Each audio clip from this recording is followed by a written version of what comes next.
In the R3 approach, we refer to it as teeing it up. That is, we'll be teeing up our approach to how it is that we'll be directing our thoughts and our action in terms of genuinely improving at the game.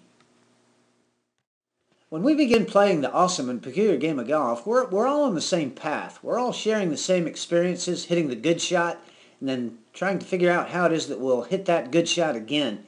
Well, if we're genuinely going to improve, it's really going to help to have a good roadmap, a good GPS, a good blueprint for where it is that we're going. This is what the R3 blending puzzle is all about, which is component number 3 in the R3 approach. Let's continue having a look at the puzzle here as it develops. And again, it will develop as our experience with and exposure to the game increases. Okay, the first thing we want to understand about the blending puzzle is the fact that as golfers, and at whatever skill and experience level it is that we are, we all do share these 16 characteristic traits as a golfer. The next thing we want to understand about the blending puzzle is the fact that the 4 corner pieces shown here come from component number 2, the 4 perspectives. Perspective number 1, our mindfulness as a golfer. Perspective number 2, the mechanical perspective having to do with our golf club. Perspective number 3, the physical perspective having to do with our body and how our body is going to physically support the mechanical movements of the club as we swing it. And then ultimately the tactical perspective having to do with our brain, the control center for everything that's going on. The third thing we want to understand about how the blending puzzle works is the fact that the 3 neighboring pieces to each perspective describe that perspective. So when we have a look at version 1.0 of the blending puzzle, the social recreational level player, we'll begin to identify these 3 neighboring pieces to each perspective. With that in mind, let's now have a look at version 1.0 of the blending puzzle. Okay, here's version 1.0 of the blending puzzle, the social recreational level player, where we introduce each of the 3 neighboring pieces to each perspective. What we want to know about the puzzle at this point is the fact that there are 2 trains of thought. We refer to them as axis in terms of genuinely improving our golf game. One would be the what axis and the other the how axis. In terms of what it is that we're working on, what it is that we're directing our thoughts and actions toward, it will have to do with the mechanical perspective. That has to do with our golf club and the fact that that golf club is a tool.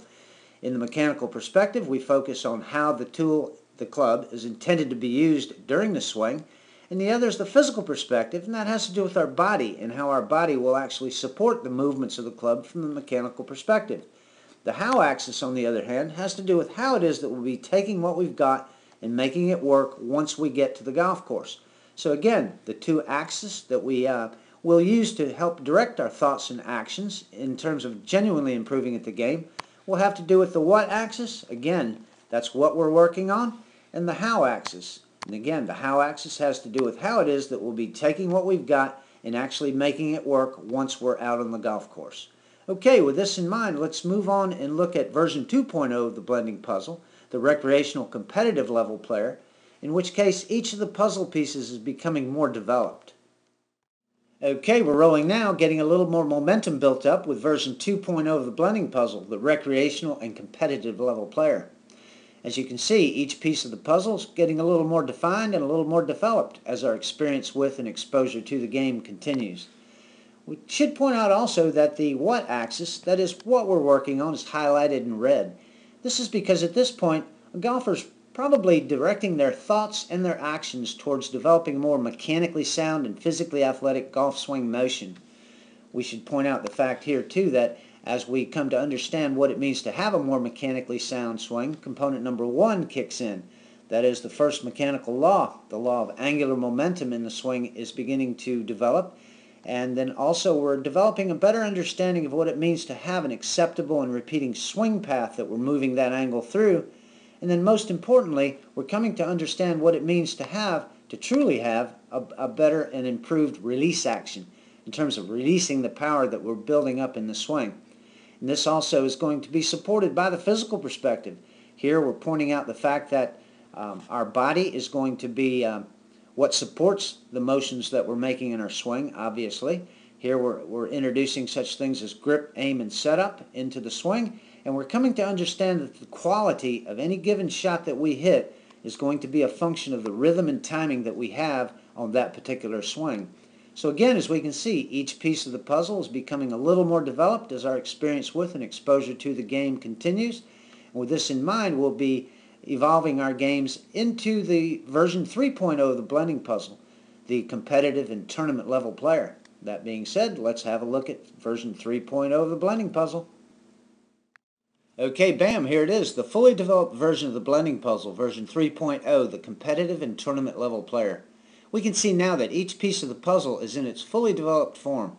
We need to know that as our experience with and exposure to the game continues, we will in fact be developing each piece of this puzzle, whether we know it or not. In Book 5 of the R3 approach, we point out the fact that in terms of all these different pieces, the 4 different perspectives, our games are much like a chain. The 16 pieces in the blending puzzle are just like links in a chain. If there happens to be a weak link in the chain, when there's pressure put on that chain, the chain's going to break. Remember, component number 2 tells us that our games will in fact be evolving through the 4 perspectives: the factual perspective, the mechanical perspective, the physical perspective, and ultimately the tactical perspective. Again, if there's a weakness in our game, we should know which perspective has that shortcoming so that we can better direct our thoughts and actions in terms of making our chain stronger so that it will in fact hold up when pressure is put on it.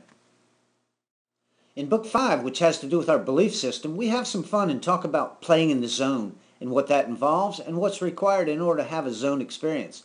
Well, in order to have a zone experience, again, the blending puzzle lays out a blueprint for us in terms of everything that must be happening in order for that zone experience to occur. So whether you're a 20 handicapper or a +3 handicapper, again, each piece of the blending puzzle is going to play into our ability to have a good zone experience. Another important point for consideration here is the fact that, remember, in version 2.0 of the puzzle, we highlighted the what axis, that is the mechanical and physical perspectives, in other words, what we're working on.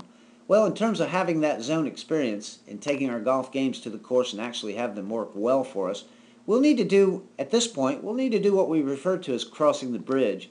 In other words, we're going to get off that what axis, get onto the how axis, and begin taking what we've got and making it work better for us once we're on the golf course.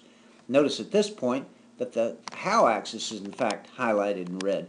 At this point, we're beginning to explore those things having to do with our tactical processes, dealing with our brain and our mind in terms of how it is that we'll be able to take what we've got and have it work better for us once we're on the golf course.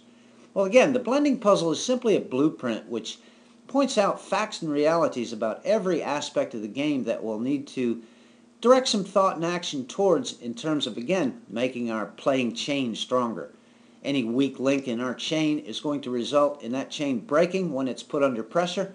Therefore, in order to genuinely improve, the blending puzzle, again, provides a good blueprint for us in terms of provoking some good thought, generating some good enthusiasm about that thought, and then ultimately following it up with good action in terms of how we're going to genuinely improve our overall golf games.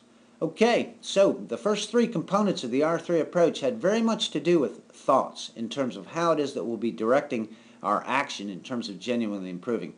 The next 3 components in the R3 approach really have to do with more with actions that we take when we do embark on our experience with and exposure to the game. Okay, let's have some good fun with the R3 approach and continue doing good work.